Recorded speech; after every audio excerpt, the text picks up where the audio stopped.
da notícia. A Guardiã da Notícia. Notícia.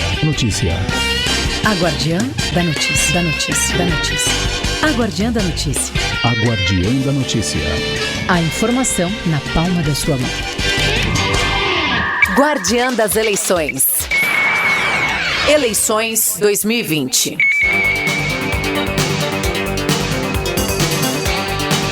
Muito bom dia, 8h05, horário de Brasília. Você está ao vivo na Rádio A Guardiã da Notícia, música, informação na palma da sua mão. Para você que nos acompanha em áudio em nossa rádio e em vídeo pelo Facebook e também pelo YouTube da Guardiã da Notícia. Aproveita, dá um like no nosso canal, sigam a gente em nossas redes sociais. E hoje, como sempre, todos os dias eu venho recebendo aqui nos estúdios da Guardiã da Notícia pré-candidatos, sejam eles a vereador, a prefeito de diversas cidades de toda a região metropolitana do estado de São Paulo.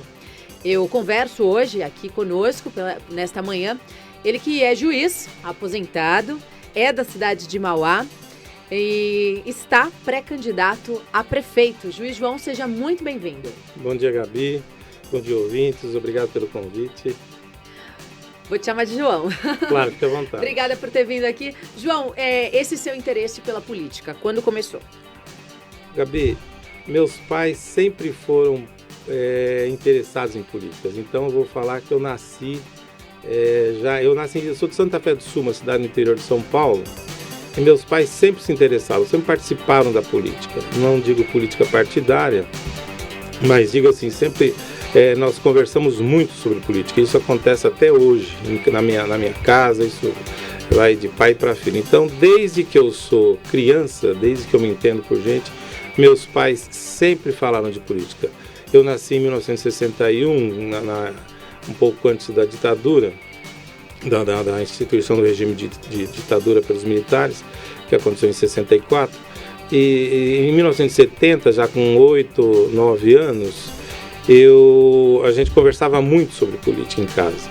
Foi quando nós viemos para São Paulo e minha mãe, dona Celcina, já falecida, ela se engajou na política, não digo na política, mas nos movimentos sociais. Naquela época nós tínhamos aqueles comunidades eclesiais de base da Igreja Católica.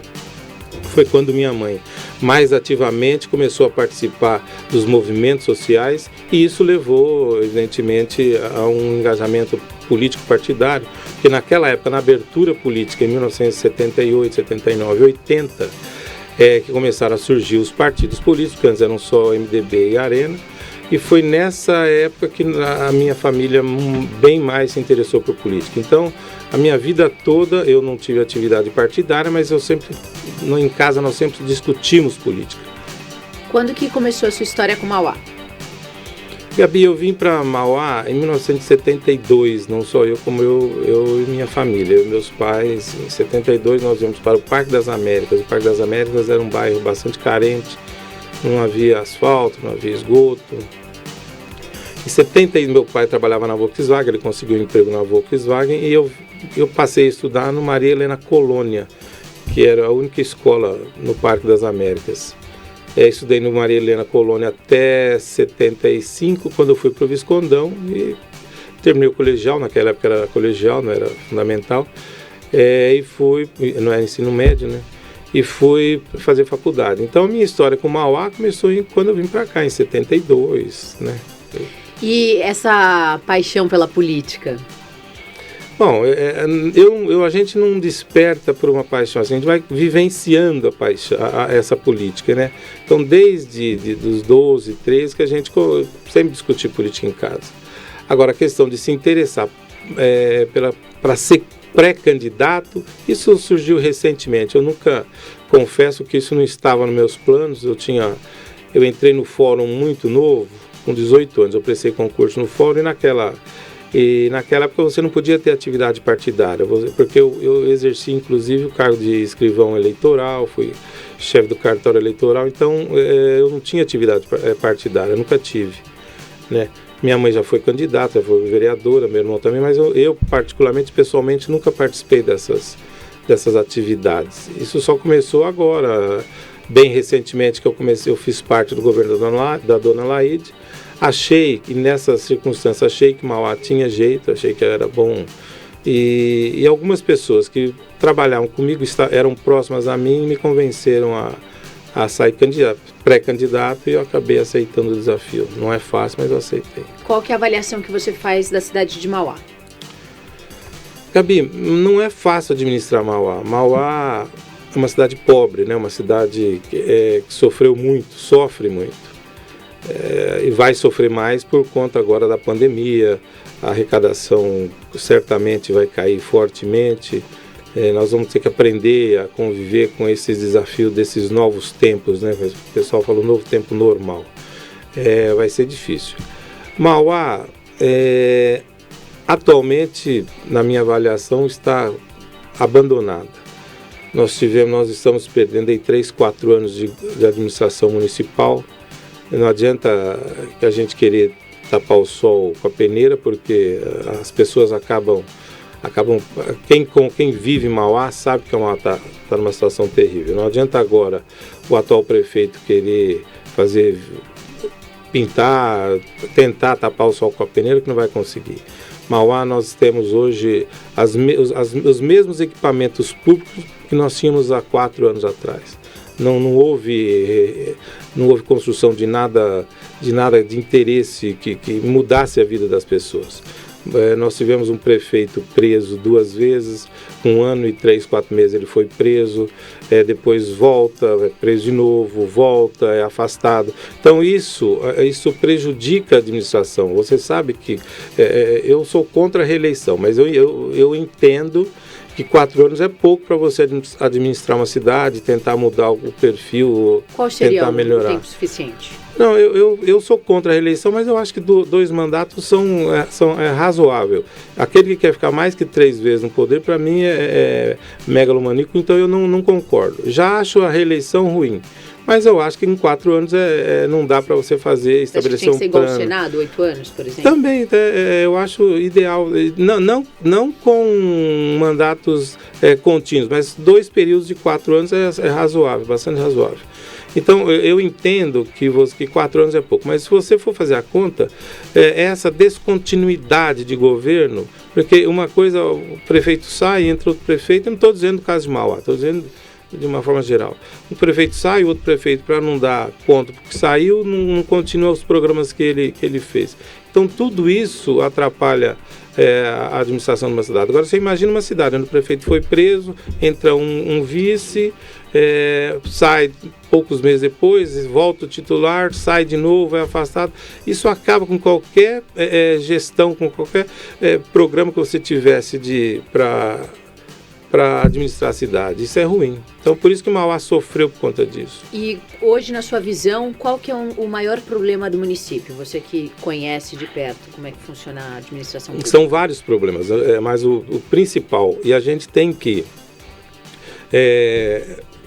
infelizmente, a gente tem que sopesar essas circunstâncias. Você, por exemplo, você não pode acreditar que a falta de um programa cultural faça falta, e faz falta, porque isso, né, formação de opinião, essas coisas. Mas você também não dá para comparar quando falta uma Novalgina num centro médico, numa UPA. Então, são problemas que todos são importantes, mas o principal hoje, que mexe com a saúde das pessoas, é a saúde, não adianta. São os problemas que nós enfrentamos na área da saúde da cidade de Mauá.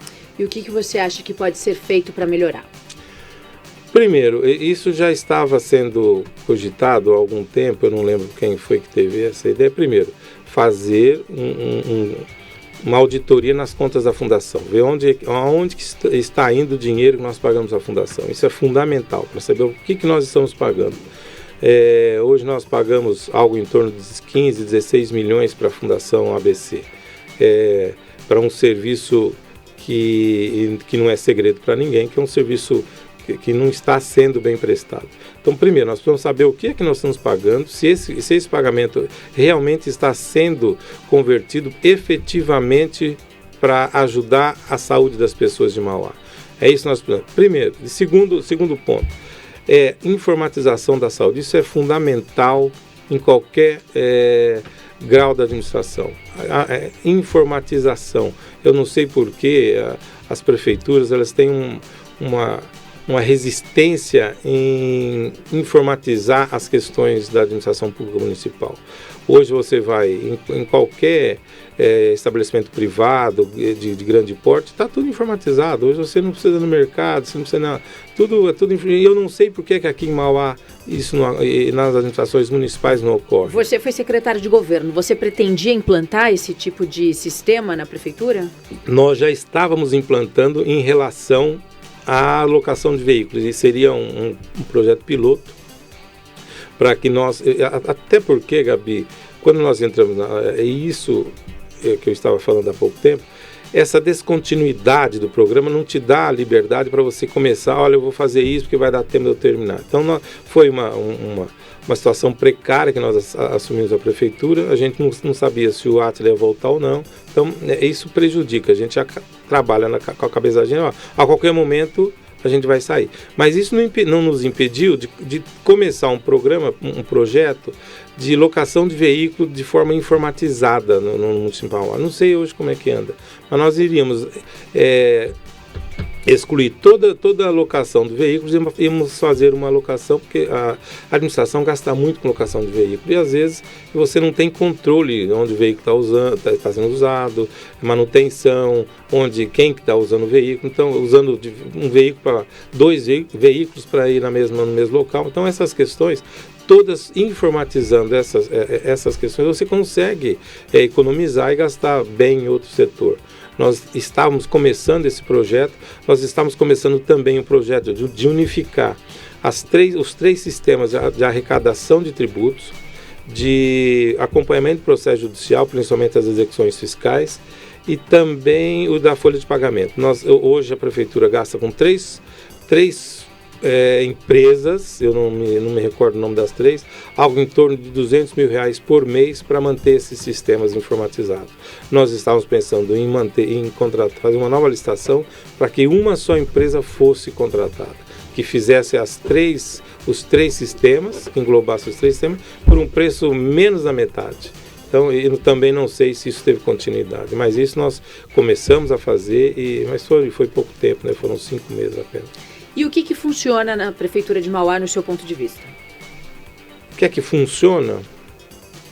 Bem ou... O que funciona? Eu acho que bem, perfeitamente, a gente não tem prefeitura perfeita, né, João? A parte da arrecadação de imposto funciona. Alguns setores do planejamento funciona. O banco de alimentos, a questão da segurança alimentar também funcionava muito bem. Hoje eu não sei porque eu não tenho acompanhado o funcionamento, mas algumas coisas funcionavam bem, sim. E o que você é pré-candidato a prefeito, você decidiu, optou em disputar o pleito, e o que você pretende fazer para mudar a vida das pessoas? Qual que é a cidade do futuro que você gostaria de deixar? Por que se despertou essa vontade de você ser prefeito da cidade? O que você acha que você consegue efetivar para mudar? Quais são seus projetos, Gabi, suas propostas? Gabi, a gente, essa história, sou filho de Mauá, sou não sei o que, isso é tudo mídia. O que a gente precisa hoje, Gabi, é transparência na administração, gestão, né? Você se dedicar o tempo todo para tentar melhorar a vida das pessoas. Não adianta você só falar e não fazer nada. A gente precisa ter a cabeça no lugar. Nós vamos passar por um período muito difícil em Mauá, não só em Mauá, mas como várias outras administrações. Nós vamos ter que nos adaptar a essa redução do orçamento de Mauá e também de outras cidades, né, para a gente poder trabalhar. Mas nós temos que trabalhar com a realidade. Não adianta eu não vou fazer promessas vazias só para ganhar a eleição. Isso não faço, nunca fiz e não preciso fazer. Nós vamos trabalhar com a realidade. Primeiro, nós precisamos saber aonde nós podemos gastar e o que é mais importante gastar. Dinheiro não vai ter para tudo, né? Muita coisa nós não vamos conseguir fazer porque não vai ter dinheiro. É como na sua casa. Hoje muitas pessoas perderam o emprego e ela vai ter que escolher prioridades para a gente gastar.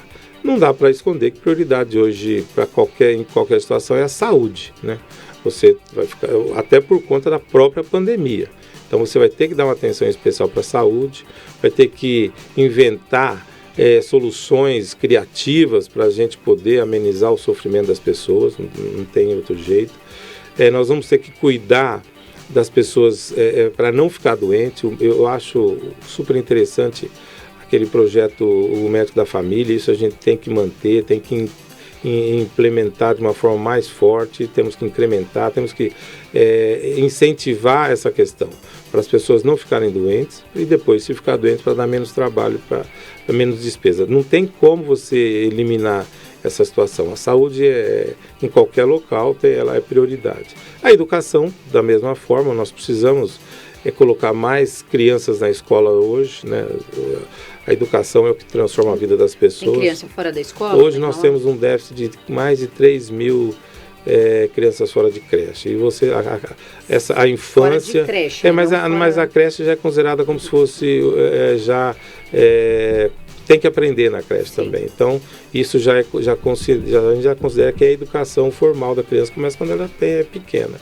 Então, tudo isso nós vamos ter que saber como é que nós vamos tratar nesse novo tempo normal. João, Mauá é uma cidade que possui pessoas com vulnerabilidade social em extrema pobreza. Você conhece cada bairro da cidade? Tem andado nas comunidades? Tenho andado muito. Mauá é muito grande. Eu não vou mentir aqui dizendo, olha, eu conheço. Não, cada dia nasce um bairro. Ontem eu fui num bairro que eu não sabia que existia. Ele nasceu ali às margens do Rodoanel. Pertence ao bairro Oratório, mas é um bairro mais separado. É uma invasão. Então, a cada período se criam núcleos habitacionais precários em Mauá. Não dá para falar que você conhece tudo, mas eu tenho andado muito em Mauá. E, de fato, Mauá é uma cidade muito pobre, né? É uma cidade de pessoas trabalhadoras, pessoas que estão... E eu me vejo nessa situação, porque quando eu fui para o Parque das Américas, há 40 anos atrás... Não, 40 não, 50 anos atrás... Não era diferente também, Gabi. A gente luta para tentar um teto. Meu pai, com muito sacrifício, conseguiu comprar um terreno e construiu lá 2 cômodos e nós morávamos lá em 7 pessoas. Então, assim, eu me identifico muito com essas pessoas. Eu sei que é duro. O que a pessoa quer hoje é que quando ela volta do trabalho, seja lá qual trabalho for, ela tem um lugar para descansar, tem uma cama esperando, mesmo que seja em extrema pobreza, como você disse. Mas eu sei que a pessoa, tem uma música que fala que a pessoa só tem sossego quando ela tem um lugar para voltar para dormir. É assim que funciona. É triste, mas a verdade é essa. Então eu entendo essas ocupações, entendo que as pessoas têm mesmo que ter... Essa era já a minha próxima pergunta. Qual que é a sua avaliação em relação às ocupações, às invasões? A gente sabe que esse também é um dos grandes problemas do município. Nós temos 2 situações. Nós temos as pessoas que invadem para fazer negócio, inclusive incentivadas pelo poder público, e as pessoas que invadem porque precisam morar em algum lugar. Precisa ter uma casa, uma cama para o filho deitar, para os filhos dormir. São essas 2 situações. Mauá hoje, com o beneplácito de algumas pessoas da administração, ela tem incentivado algumas ocupações para ganhar dinheiro, para vender. Ela vende por R$1.000, R$2.000, R$3.000, R$4.000 um pedaço de lote de 25 metros quadrados. Então, essas coisas nós precisamos terminar. Mas tem as pessoas que realmente precisam, que fazem essas ocupações porque não tem onde morar. A administração pública precisa ajudar essas pessoas. E dentro dessa situação, dessas pessoas que ocupam espaços, sejam públicos ou privados, nós temos soluções para isso. Hoje a legislação brasileira ela permite, de várias formas, você regularizar essas ocupações. Tem programas de regularização fundiária do governo do Estado. Além do governo do Estado, que é a cidade legal, que tem... mas nós temos também providências legais que a própria legislação permite você regularizar. Nós temos os capião urbanos, os capião coletivo, que são foi criado agora há pouco tempo, justamente para regularizar essas ocupações que já foram concretizadas, já foram implementadas, não tem mais como você reverter. Principalmente em imóveis privados. Sabe, essas coisas que você vê na televisão, olha, derrubou uma favela. Isso é porque ninguém foi atrás, mas tem jeito de regularizar. todas essas situações de ocupações que já foram concretizadas, que foram solidificadas, você tem como regularizar. E essa é a nossa intenção. A prefeitura, o município, ele pode fornecer subsídio para que essas pessoas tenham acompanhamento jurídico para que isso seja regularizado. Tudo isso tem solução. O que a gente não pode é incentivar ocupações para que se tornem negócios, né? Eu tenho andado muito mal, eu tenho visto muito isso. Servidores públicos que incentivam a ocupação para que mais tarde isso se torne um negócio lucrativo. Isso é muito grave. Isso nós não podemos admitir. Mas mas para aquelas pessoas que vivem nas ocupações, que é o único teto, inclusive a legislação fala isso, que não seja proprietária de um outro imóvel, ela pode regularizar aquela situação. Falamos de regularização de imóveis, falamos um pouquinho de educação e o esporte. João, o que você acha do esporte? Você pratica algum esporte? Você está falando com ex-craque, né, Gabi? O ex-craque. Eu sempre fui jogador de bola. Você sempre foi jogador de bola? Sempre joguei bola. Eu não sabia. É bom essas entrevistas porque a gente conhece o lado mais humano das pessoas, vai sabendo quem é por trás do terno. Você sabe que até meus 30 anos, eu andava, até antes de casar quase, eu andava com uma chuteira e um pandeiro no porta-mala do meu carro. Que onde me chamavam para jogar bola e onde tinha uma roda de samba, eu ia. Você gosta de samba? Gosto. E é a minha cor, Gabi, não tem jeito de não gostar. Sábado tem um programa de samba aqui, do meio-dia às 2, só samba raiz, viu? Eu já vou te convidar para participar. Legal. Eu sempre joguei bola, até um dia que o Guilherme, que foi um funcionário meu, e até hoje eu não perdoo ele, apesar que eu gosto muito dele, mas eu devo isso. O Guilherme é um funcionário, era um escrevente no fórum, nós vamos jogar bola, ele me entrou deslealmente, viu, Guilherme? Não esqueço isso nunca, me machucou o joelho, eu arrebentei meu menisco, eu tive que colocar pino nos meus joelhos, então daí eu parei de jogar bola, mas sempre joguei bola. Então assim, o esporte, Gabi, você é nova, eu já sou um pouco mais de idade. Eu sou da época quando Mauá existia as Olimpíadas de Mauá. Você não é de Mauá, você não deve lembrar disso, não deve conhecer disso. Mas Mauá tinha todo ano as Olimpíadas de Mauá. Era um torneio que a prefeitura organizava no único ginásio de esporte que tinha em Mauá. Isso foi de 74, 75 até 80 e pouco. Era a melhor festa que tinha em Mauá para os estudantes, eram os jogos esportivos. Tinha xadrez, tinha vôlei, tinha natação, tinha todos os esportes. Mauá chegou a ter, por conta dessas Olimpíadas, uma das melhores equipes de handebol do estado de São Paulo. Eu joguei handebol. Então, joguei na Metodista. Mauá, se você se informar, nós tivemos grandes jogadores de handebol. A Mauri Copini, Wagner Damo, Wagner Damo? Jogava muito bem, o Danilo Damo, o Danilo jogava também muito bem, o Wagner Petrini. Então nós tínhamos uma grande seleção de handebol por conta da atividade esportiva que as Olimpíadas de Mauá promovia.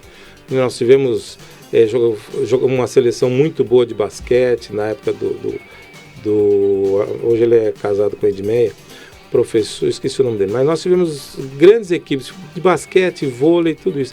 O que Mauá precisa? Mauá precisa uma integração entre as escolas para que isso volte. Eu não sei se você sabe, Mauá tem a maior liga de futebol amador do Brasil. Se não me engano, hoje deve ter 217 times de futebol amador em Mauá. Não existe isso no planeta nenhum. E você não vê explorar esse potencial de futebol amador no Brasil.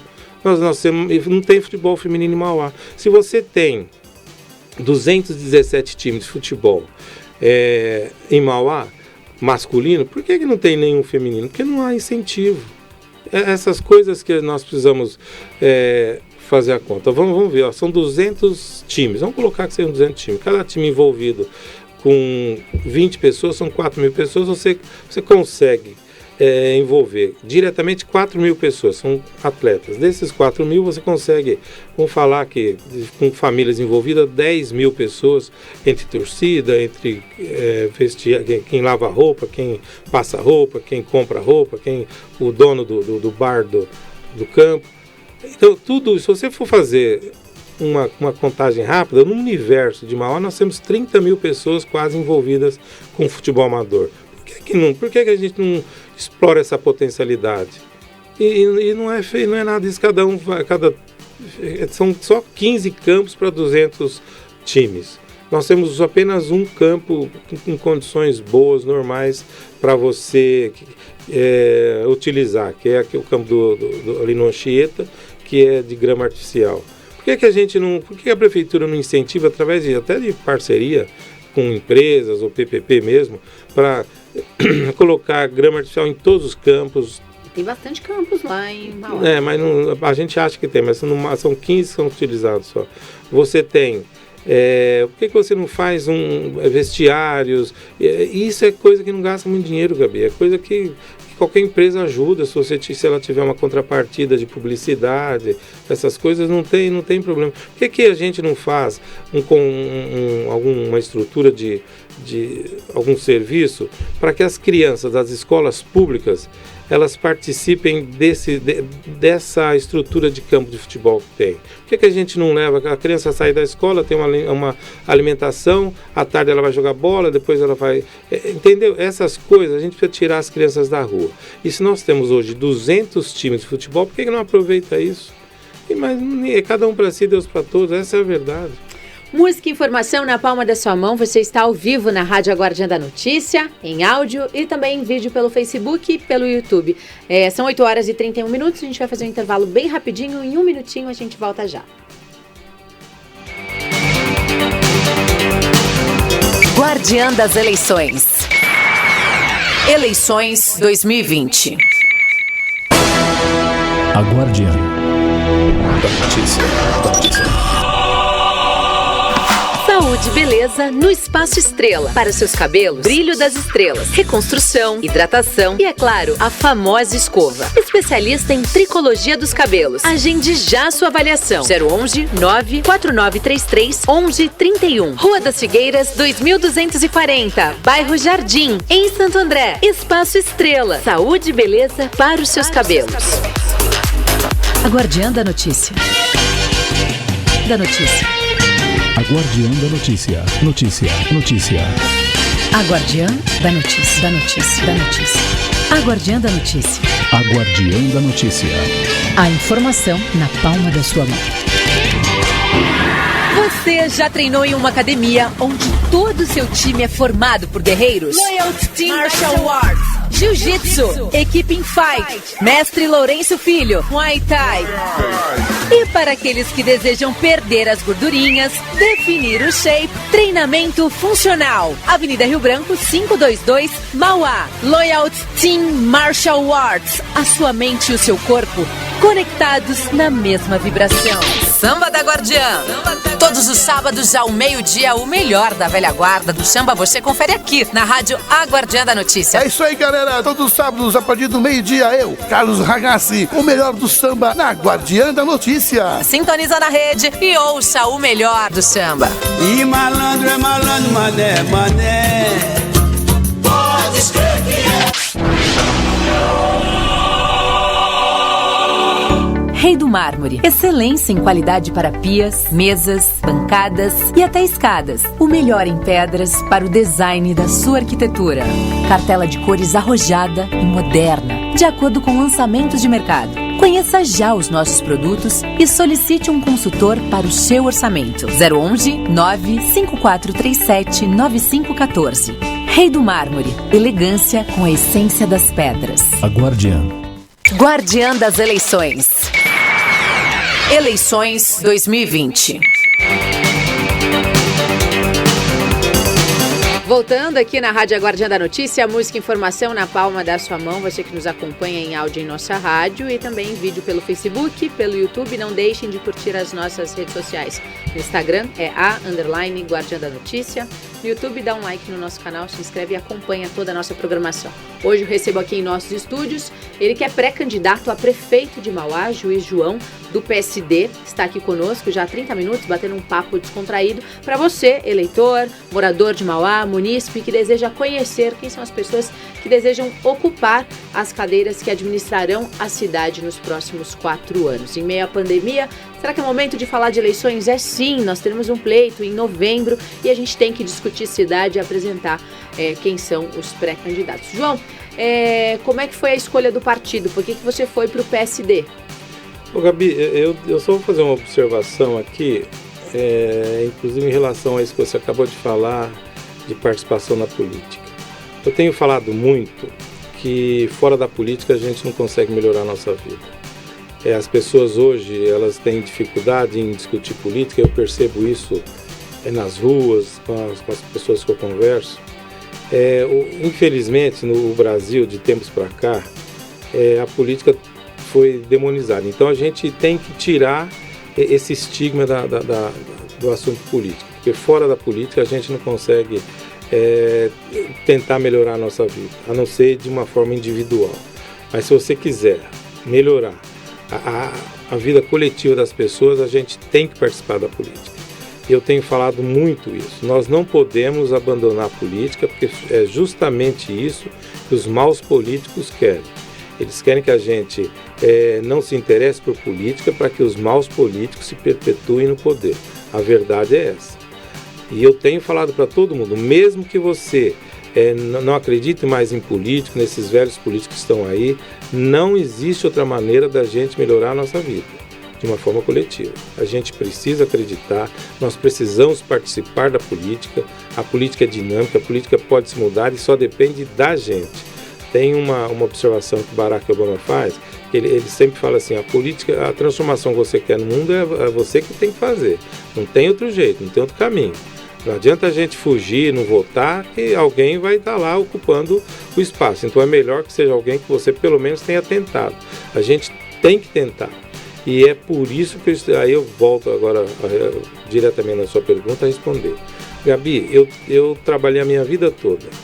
Eu comecei a trabalhar com 14 anos, numa metalúrgica em Capuava.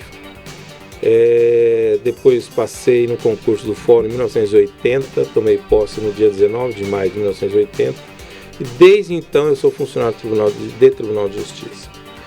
Me aposentei agora em 2014 e comecei a advogar. Eu me sentia na obrigação de tentar ajudar Mauá. Eu adoro Mauá, eu tive todas as oportunidades do mundo de morar em outras cidades nas quais eu fui juiz, cidades boas inclusive, muito boas inclusive, mas eu sempre voltava para o meu ninho. Meu ninho é Mauá. Mauá é onde está minha família, onde estão meus amigos, onde meus pais moravam, onde eu tenho uma ligação muito forte com Mauá. Mauá, para ser perfeita, só falta uma praia, né? Na verdade é isso. Você é a segunda pessoa que fala isso essa semana. É verdade, veio um pré-candidato a prefeito aqui na segunda-feira, não foi, Manudinho? Que falou a mesma coisa, olha, para Mauá ser perfeita, só faltava uma praia. É verdade. Então, assim,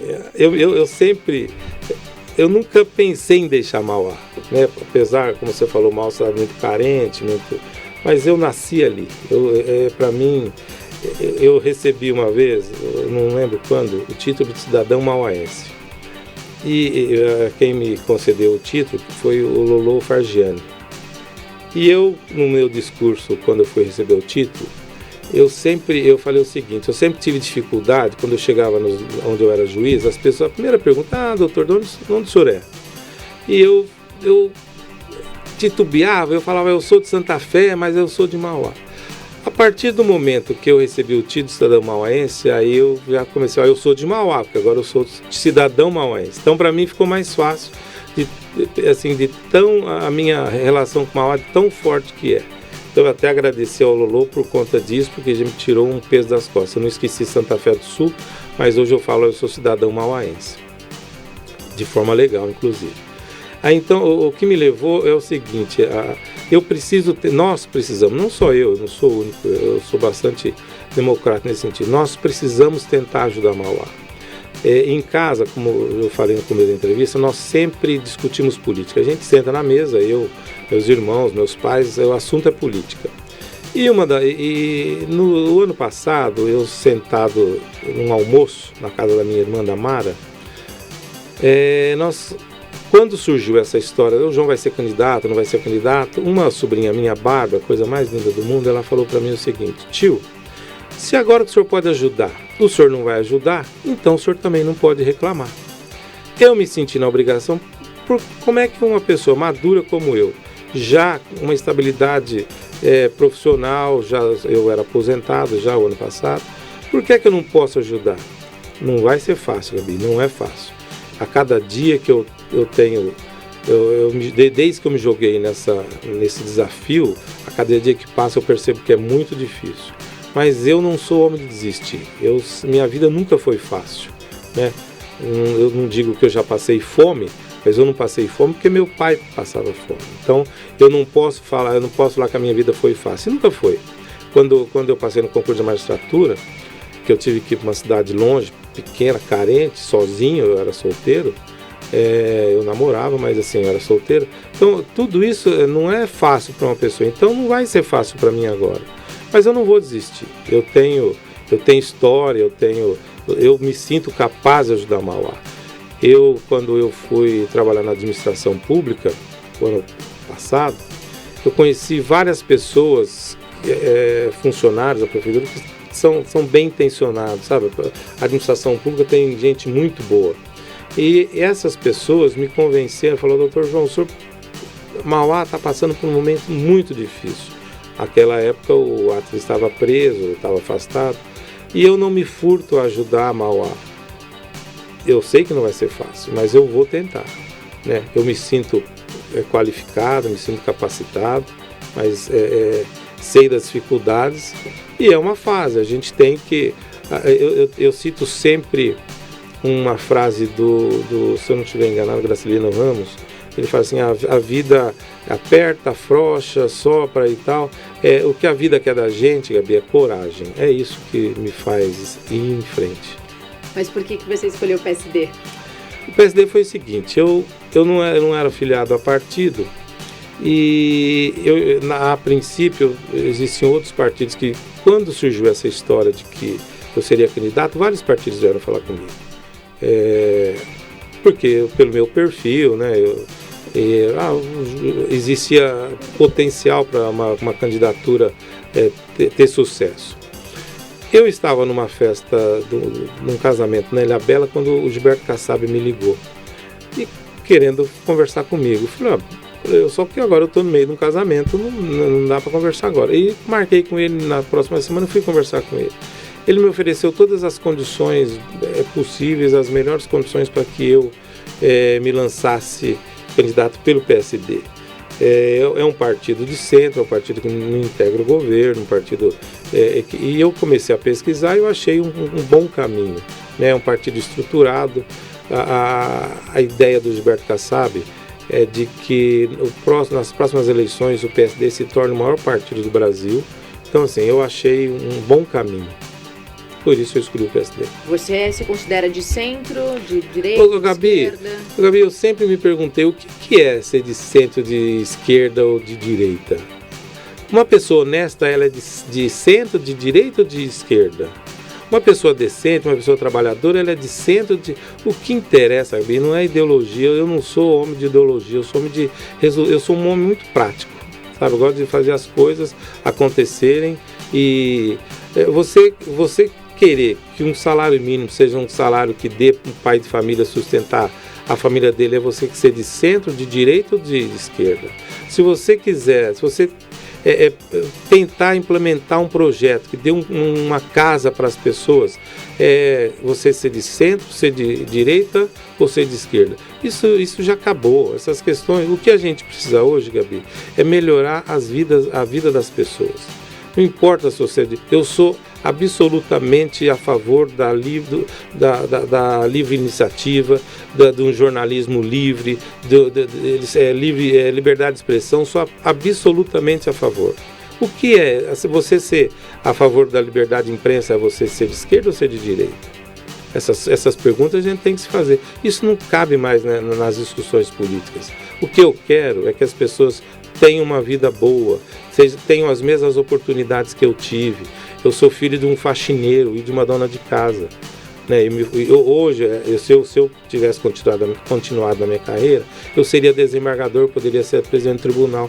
Eu fiz outras opções, mas eu quero que as pessoas tenham as mesmas oportunidades que eu tive. Eu estudei no Viscondão, que na época, em 1975 a 80, a 79 que eu estudei lá, era uma escola, um padrão. Para você entrar no Viscondão não era fácil. É isso que eu quero, escola de qualidade para as pessoas pobres, para os filhos das pessoas pobres. Eu quero que a pessoa vá no UPA, tenha um bom atendimento. Isso é ser de esquerda ou ser de direita? Isso é ser uma pessoa decente, isso é querer... Eu sempre digo, o mundo é dividido entre homens bons e homens maus. Eu acredito que as pessoas nascem boas. A gente precisa fazer com que essas pessoas tenham oportunidade na vida. Quando eu vou para as ocupações, eu fico pensando assim, olha, as pessoas, essa criança que está ali, ela precisa ir para uma escola boa, ela precisa ter um uniforme bom, ela precisa ter merenda. Quando eu estudei no Parque das Américas, na escola Maria Helena Colônia, a minha melhor refeição era quando eu ia para a escola. E hoje nós não podemos admitir que as pessoas mexam com a merenda das crianças, porque vai faltar para aquela criança que está lá na ocupação. É a melhor refeição que ela tem. João, você hoje se aliou com o Partido Podemos, correto? Uhum. São dois partidos que já pretendem disputar as eleições. Essa semana saiu uma notícia num jornal local que a Vanessa Bonfim, que foi candidata, vereadora na cidade, se filiou ao Podemos. Existe a possibilidade dela ser sua vice? Sabe por que eu sou a favor da liberdade de expressão? Porque cada um põe o que quer no jornal. Claro que depois tem as consequências, mas comigo, pelo menos, eu não estou sabendo. Fiquei sabendo da mesma forma que você, Gabi. Pelo jornal? Pelo jornal. Você já escolheu algum vice? Não. Vocês chegaram a conversar, você e a Vanessa, se conversaram? Claro. Conversamos muito, eu e a Vanessa. Mas não sobre esse assunto. Nem sobre política? Não, nosso assunto é política. Mas sobre isso não conversamos. E você já tem um nome para o vice? Não temos. Vocês ainda não estão... Nós não temos. Existe um compromisso com o Partido Podemos que ele vai afiançar a escolha do vice, mas não será necessariamente do Podemos.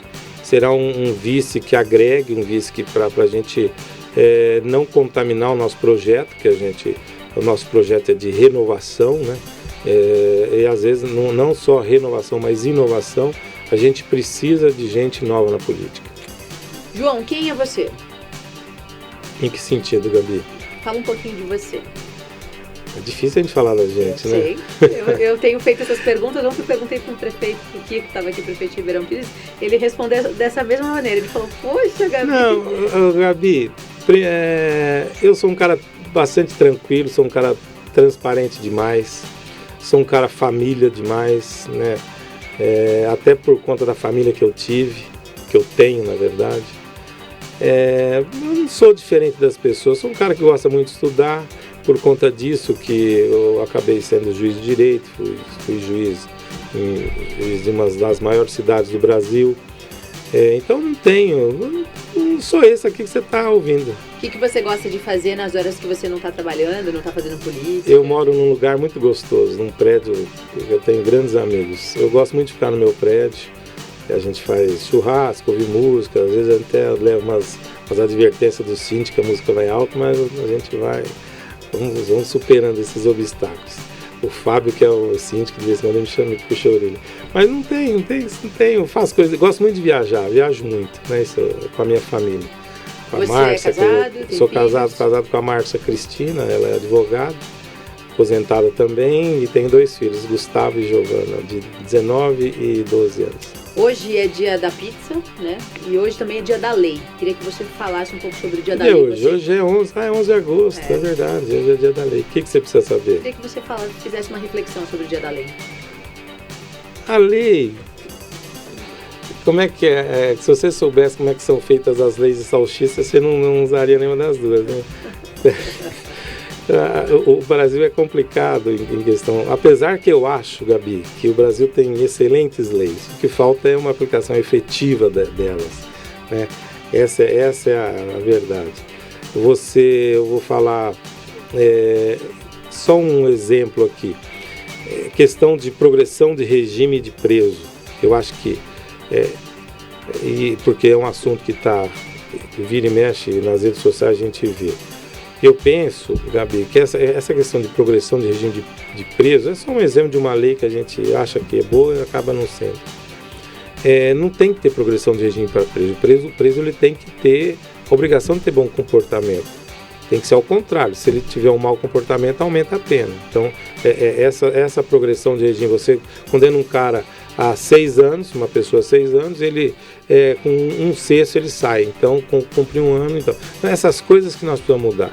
O preso nos países mais envolvidos, ele sabe até o dia que ele vai sair da cadeia. Ou você vai entrar dia tal e vai sair dia tal. É isso. Se você tiver um mau comportamento, você acaba estendendo a sua pena. O bom comportamento todo mundo tem que ter. Ele está sendo penalizado por causa disso. Então, essas questões a gente tem que aprimorar, né, nessas situações penais. Sou absolutamente a favor do cumprimento de pena em segundo... Condenou em segundo instante, tem que ir preso. Eu faço sempre um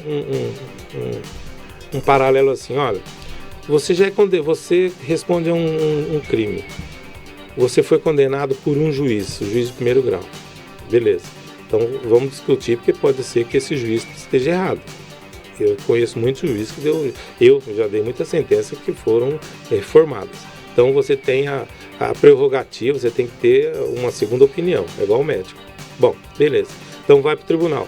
No tribunal, normalmente o seu recurso ele é analisado por 3, 5 ou 7 desembargadores, dependendo do crime, dependendo da competência. Então, por exemplo, vamos supor que você seja julgado no tribunal por 5 desembargadores. São desembargadores, aí já não é mais um juiz. Porque hoje nós temos juiz com 25, 26, 27 anos. Então, claro que a pessoa pode errar. Eu fui juiz com 31 anos, eu era juiz. Então, por exemplo, vamos então discutir a sentença que o juiz de primeiro grau deu, que ele pode ter errado. Beleza, ele errou. Então, mas lá no tribunal já são 5 desembargadores. Desembargadores são profissionais da área jurídica, são ex-juízes, já uma carreira de no mínimo 15, 20, 30 anos na magistratura. Então você tem aí já mais 5 opiniões. Você tem o do juiz que deu e você tem mais 5 desembargadores que falaram que você está errado, você tem que cumprir pena. Por que você ainda vai ouvir mais um do Supremo? Essas coisas que a gente precisa aprimorar também. Você foi condenado no Tribunal de Justiça, seja qual, ou o Tribunal Regional Federal, por 4, 5 juízes, você tem que cumprir pena. Será que os 5 erraram? E um ministro supremo, um ministro superior, numa canetada, numa liminar, vai mandar suspender o cumprimento da pena? E às vezes é um ministro, como o Toffoli, como algum, que nunca nem foi juiz. Hoje no Supremo nós temos, a maioria são profissionais que sequer foram juízes. O Lewandowski não foi juiz, dali, acho que 2 ou 3 só foram juízes. Então, essa questão do cumprimento da pena é uma questão até lógica. Se você tem 5 pessoas que falaram que você tem que cumprir pena, por que você tem que esperar mais um voto lá do Supremo ou do Superior? Essas questões a gente tem que... Então, a lei, nós temos excelentes leis. O que falta é cumprir. É igual a Lei Maria da Penha, por exemplo. Aliás, em falar Maria da Penha, que está muito em voga, eu vou até recomendar, quem não assistiu, se puder, agora não está tudo suspenso, mas leia pelo menos o roteiro da peça do Antônio Fagundes, Baixa Terapia, que é sobre a Lei Maria da Penha. Ninguém sabe, porque é no final só que se revela isso, mas já estou contando, como é que faz? Adiantando, fazendo um spoiler. Um spoiler. Então, essa peça, Baixa Terapia, é excelente, porque fala sobre a Lei Maria da Penha. Então, a Lei Maria da Penha é uma excelente lei, excelente, mas você não divulga a lei, você não aplica a lei, a mulher chega na delegacia, ela é mal atendida, ela demora para o juiz marcar uma audiência, que é uma audiência que é obrigatória para ela se apresentar, para ver se ela quer representar ou não. Então, lei nós temos para tudo. O que falta agora é uma aplicação efetiva, uma aplicação... Por exemplo, eu vou te dar um exemplo. Há muitos anos atrás, eu escrevi um artigo no Diário do ABC que falava sobre a proporcionalidade de juízes nas comarcas. Mauá hoje, se eu não estiver enganado, são 5, 6 varas cíveis, mas existem, para Mauá hoje, para cada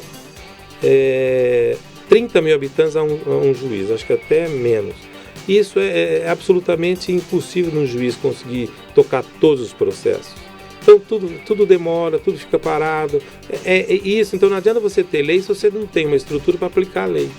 Uma vez, eu vou contar, se me permite, vou contar uma história. O nosso tempo está acabando. Tá, eu vou contar uma história. Eu conversei com o desembargador Zé Alberto Vaz de Andrade, ele era presidente do Tribunal de Justiça de São Paulo.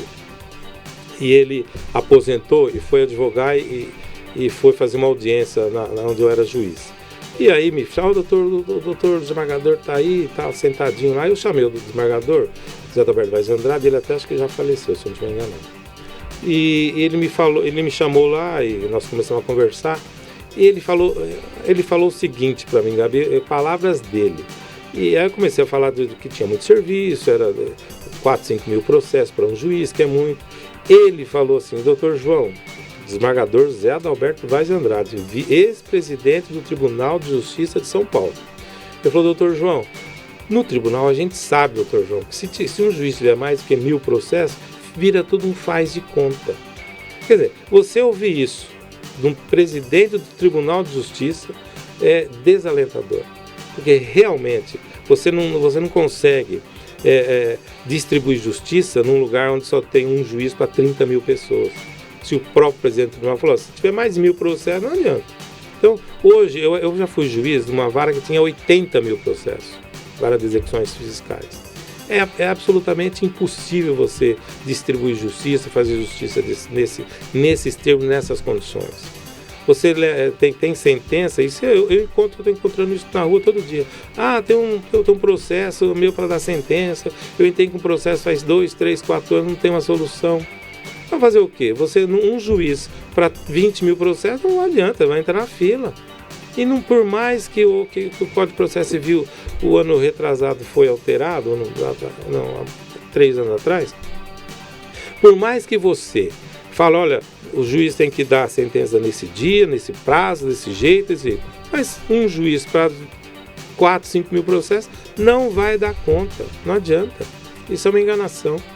Certo. Juiz João aqui ao vivo na Rádio Guardiã da Notícia, pelo Facebook, pelo YouTube e em nossa rádio aguardiandanoticia.com.br. Música e informação na palma da sua mão. Esse super bate-papo que a gente passou voando. Pra gente te conhecer mais um pouquinho, fiquei sabendo que o João gosta de futebol, gosta de samba e por trás desse termo tem uma pessoa, um humano, né?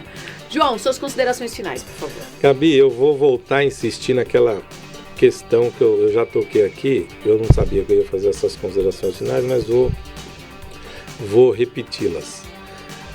Nós não podemos nos furtar a participar da vida política da nossa cidade. Nós precisamos nos interessar. Desde a pessoa que mora lá no Pajuçara, desde que mora lá no Adelina, todos nós precisamos nos interessar, procurar saber quem são as pessoas que vão administrar a sua cidade, procurar saber quais são os planos dessa pessoa, o que essa pessoa já fez, o que essa pessoa vai fazer, porque fora disso não há solução para melhorar a vida coletiva das pessoas. Não adianta. Se você, eu fico revoltado, a gente quer brigar, mas fora disso não há solução, não há outro caminho se não participarmos ativamente, conversando com as pessoas, se informando a respeito da vida política, das questões administrativas da sua cidade. Nós precisamos ajudar as pessoas. É isso que eu falo, é isso que eu peço, é esse o meu recado. Vamos participar. Fora disso não há caminho, porque senão vai sempre piorar a nossa situação, vai continuar essa situação que nós estamos vivendo.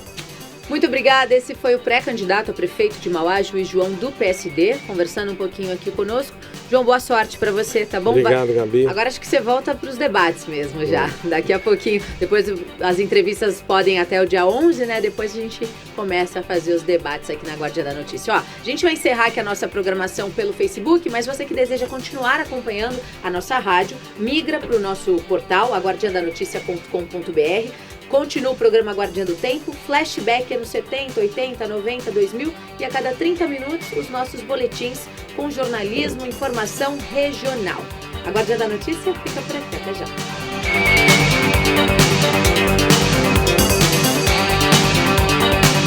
Guardiã das Eleições.